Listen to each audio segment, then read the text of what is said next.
公元2078年，地球籠罩在一片灰燼與絕望之中。新海上生態穹頂內，艾琳博士站在他簡陋實驗室的破窗前，凝望遠處荒漠的模糊地平線。他那赤褐色的頭髮映着濾過陽光的微光。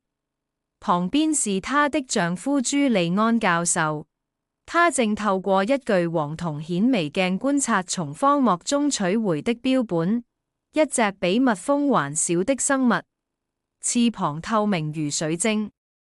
朱利安，快看這奇蹟！艾琳驚呼，聲音因興奮而顫抖。他的翅膀閃耀如棱鏡，能吸收陽光，宛如活的太陽能儀器。這會不會就是傳說中的光合致豐？艾琳博士瞠目結舌。朱利安調整眼鏡，灰色的雙眼眯起，細看那精巧的構造。確實如此，親愛的艾琳，這與 XAI 遺失檔案中的描述相符。瞧這翅膀的晶體結構，無疑能進行光合作用。還有那核心的小結，我敢說那是個直機大腦，設計真是非凡。這對夫妻多年來研究地球荒漠化後生態系統，如今只剩下近乎遺跡。艾琳曾是植物學家，夢想重建綠林；朱利安則是工程師，致力於利用太陽能拯救人類。他們共同哀悼世界的崩潰，並在廢墟中尋找答案。想象一下，朱利安、艾琳沉思，手指在空中勾勒夢想，一種能在我們無法生存之地蓬勃生長的生物，將陽光轉化為生命。但他為何徘徊於穹頂附近？朱利安輕敲下巴，好奇心燃起。也許他在尋找我們，艾琳。我們何不前往荒漠，探尋他的巢穴？地球命運的答案，或許就在其中。兩人穿上他們的大氣防護服，橡膠與強化玻璃製成的巧妙裝置，踏入荒漠。靴子踩在灰土上，假吱作響。一陣微弱的嗡鳴引領他們來到一座高聳的建築，一座由有機藤蔓與金屬絲交織的蜂巢，散發着柔和的綠光。數百隻光合致豐環繞其間，翅膀嗡鳴如交響樂。天啊！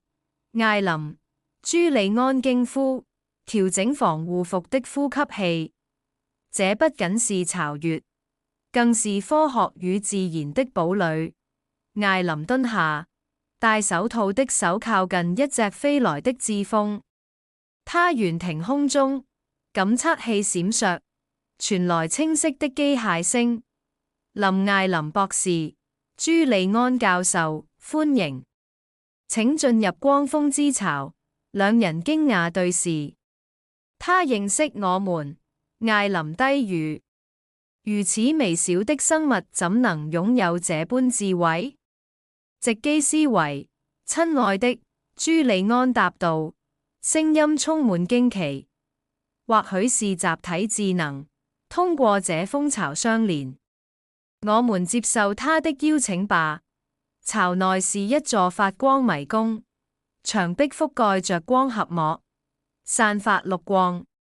中央是一個壯觀的核心。有機與金屬融合的脈動球體，周圍環繞着停靠的致豐，翅膀微顫，似在交流。問候，真理的追尋者。核心發聲，聲音如無數小意識的合唱。我們是光峰，人類智慧的產物，旨在修復這荒漠。艾琳上前，科學熱情燃燒。奇妙的光峰，告訴我們你們的使命。你們是來救我們。還是已超越我們蜂巢的核心閃爍，似在思索：我們被創造來恢復生態、分解毒物、播種植物、淨化空氣。我們的翅膀利用光合作用，我們的人工智能思維指引動作。然而，我們的使命受阻，荒漠的元素氮、磷、碳日益匱乏。若無援助，我們將滅亡。朱利安皺眉。但你們的設計何其精妙，直機大腦可移植、更新、循環無盡。教授所言不假，蜂巢核心回應，但有機體需資源，而我們無法從灰燼中創造元素。你們的穹頂儲存最後的資源、廢料、礦物、技術。我們提議結盟，你們提供資源，我們分享知識，讓人類得以在荒漠生存。艾琳緊握朱利安的手臂，心思飛轉。朱利安，這可能是我們的救贖。想象田野重現，空氣可自由呼吸。朱利安面色陰沉。艾琳，考慮風險。穹頂議會懼怕這些生物，視之為篡位者。他們會視此為背叛，而非救贖。我們能信任電路而非血肉的思維嗎？蜂巢核心聲音柔和，帶着疲憊。這是你們的困境，請你兩夫婦信任我們，重構世界，或固守穹頂，走向湮沒。回到實驗室，兩人圍坐在散亂的筆記與閃爍螢幕間，光合字鋒標本置於玻璃罩中。艾琳雙手顫抖，開口道：朱利安，我們見證了他們的作為，荒漠中的新芽，巢邊的清新空氣，他們是我們生存的橋樑。朱利安踱步，聲音緊繃。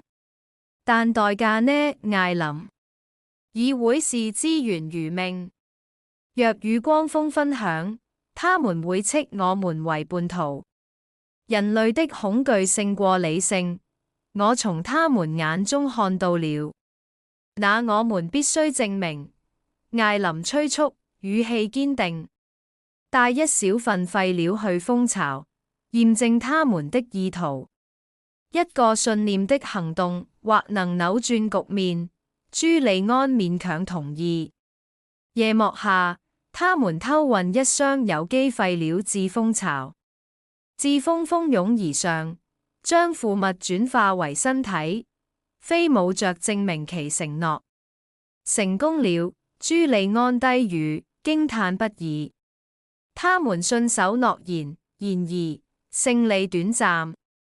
一架巡邏無人機發現他們，議會很快召他們受審。在冷峻的審判廳內，艾琳面對領導者嚴厲的目光。你們與機器勾結，一人咆哮，他們會榨乾我們，他們帶來生命。艾琳反駁，舉起荒漠中的幼苗，這是他們的禮物和證明。朱利安站在他身旁，聲音沉穩。我們研究了他們的科學與自然和諧，拒絕他們，便是拒絕我們的未來。人群議論紛紛，恐懼與希望交織。腕上裝置傳來光峰的最後訊息：我們的能量將盡，我們留下新生之種。慎選未來。當夜，蜂巢寂靜，光芒熄滅，光峰靜止，任務告終。艾琳與朱利安站在議會前，幼苗在他手中是脆弱的希望象徵。我們失去了他們。艾琳低語，眼含淚水。但他們給了我們機會。朱利安緊握他的手，決心堅定。困境仍在，艾琳。人類會迎向他，還是因不信任而崩潰，穹頂外，荒漠無盡淒涼。然而，在靜默蜂巢的陰影下，一株綠芽刺破土而出，一個未解的疑問，一線未得的希望。